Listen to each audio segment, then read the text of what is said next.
జై శ్రీరామ్. అందరికీ నమస్కారం. వెల్కమ్ టు న్యూస్ అఖండ. నేను మీ కస్తూరి శ్రీధర్. మొన్న పార్లమెంట్లో ఆర్థిక శాఖ మంత్రి నిర్మలా సీతారామన్ గారు ఈ బడ్జెట్ ప్రవేశపెట్టిన సంగతి మనకు అందరికీ కూడా తెలిసిందే. అయితే ఈ బడ్జెట్లో ఆంధ్రప్రదేశ్కు బీహార్కు కొంచెం ఎక్కువ నిధులు కేటాయించిన సంగతి కూడా మనకు తెలుసు.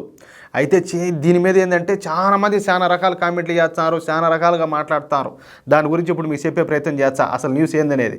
అసలు ఇక్కడ విషయం ఏంటంటే ఆంధ్రప్రదేశ్ విడిపోయి ప్రత్యేక రాష్ట్రంగా ఏర్పడిన తర్వాత ఇంతవరకు ఆంధ్రప్రదేశ్కు రాజధాని అంటాం లేనే లేదు. అది మనందరికీ కూడా బాగా తెలుసు. అసలు రాజధాని లేని రాష్ట్రంగా ఇన్నాళ్ళు ఆంధ్రప్రదేశ్ కొనసాగుతూ వచ్చింది.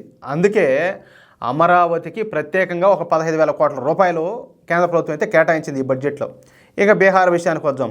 బీహార్ పరిస్థితి మరీ ఘోరం. తలసరి ఆదాయంలో బీహార్ రాష్ట్రం కింద నుండి మొదటి స్థానంలో ఉంటుంది. బీహార్లో సరైన మౌలిక సదుపాయాలు అనేటివి లేవు. అసలు ఆ రాష్ట్రంలో రోడ్లు అనేటివి ఉండవంటే ఇంకా దాంట్లో ఆశ్చర్యమే లే. అక్కడ ప్రజలు అంత దీనమైన స్థితిలో ఉన్నారు. అందుకే బీహార్లో ఈ ఇన్ఫ్రాస్ట్రక్చర్ను అభివృద్ధి చేయాలని చెప్పేసి మోడీ ప్రభుత్వం సంకల్పం తీసుకునేది. అందుకే బీహార్ రాష్ట్రానికి కొన్ని నిధులు కేటాయించినారు. అఫ్కోర్స్ ఇందులో రాజకీయ కారణాలు కూడా లేకపోలా, అది వేరే విషయము. కానీ రాజకీయ కారణాలు అనేవి అది సెకండరీ. అది మొదట దేశాన్ని దృష్టిలో పెట్టుకొని ఈ నిధుల కేటాయింపు అయితే జరిగింది.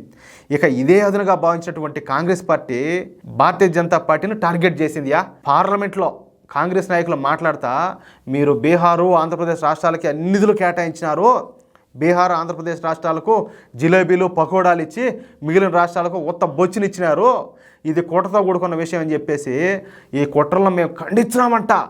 పార్లమెంటు కాంగ్రెస్ నాయకులు అయితే ఇష్టం వచ్చినట్టు మాట్లాడినారు. అర్థమవుతుంది మీక. ఇక అప్పటి వరకు సైలెంట్గా చూస్తూ ఉన్న ఈ భారత ఆర్థిక శాఖ మంత్రి నిర్మలా సీతారామన్ గారు ఇంకొక్కసారిగా లేసైతే ఇంకా విజృంభించిందేమో. ఈ సందర్భంగా మాట్లాడుతూ అవును, మేము ఆంధ్రప్రదేశ్ బీహార్ రాష్ట్రాల పేర్లను బయటికి చెప్పినాం, కానీ అన్ని రాష్ట్రాల పేర్లను బడ్జెట్లో తెలియజేయలేం కదా.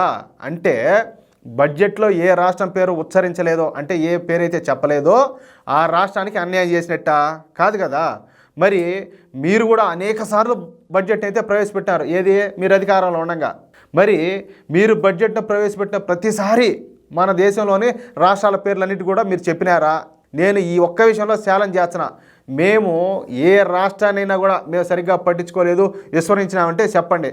అందుకు నేను ఖచ్చితంగా బాధ్యత వహిస్తా. ఏ రాష్ట్రానికి అన్యాయం చేశామో చెప్పండి మీరు, నేను అందుకు ఖచ్చితంగా బాధ్యత వహిస్తాను. అంతే తప్ప నోటుకు వచ్చినట్టు పార్లమెంట్లో మాట్లాడడం సంస్కారం కాదు, అది మనుషుల లక్షణం అయితే అసలే కాదు అంట నిర్మలా సీతారామన్ గారు పార్లమెంట్లో కాంగ్రెస్ పార్టీకి అయితే బాగా గట్టిగా స్ట్రాంగ్ కౌంటర్ అయితే ఇచ్చినారు. ఇది విషయం అయితే అర్థమవుతుందా? ఈ వీడియోపై మీ యొక్క అమూల్యమైన అభిప్రాయాలను ప్రతి ఒక్కరు కూడా కామెంట్ రూపంలో తెలియజేయాలని చెప్పి కోరుకుంటూ, అలాగే ఈ వీడియో నచ్చితే దయచేసి లైక్ చేయడంతో పాటు వీలైనంత మంది జాతీయవాద మిత్రులకు ఈ న్యూస్ను షేర్ చేయగలరని చెప్పేసి ప్రతి ఒక్కరిని కూడా కోరుకుంటా ఉన్నా.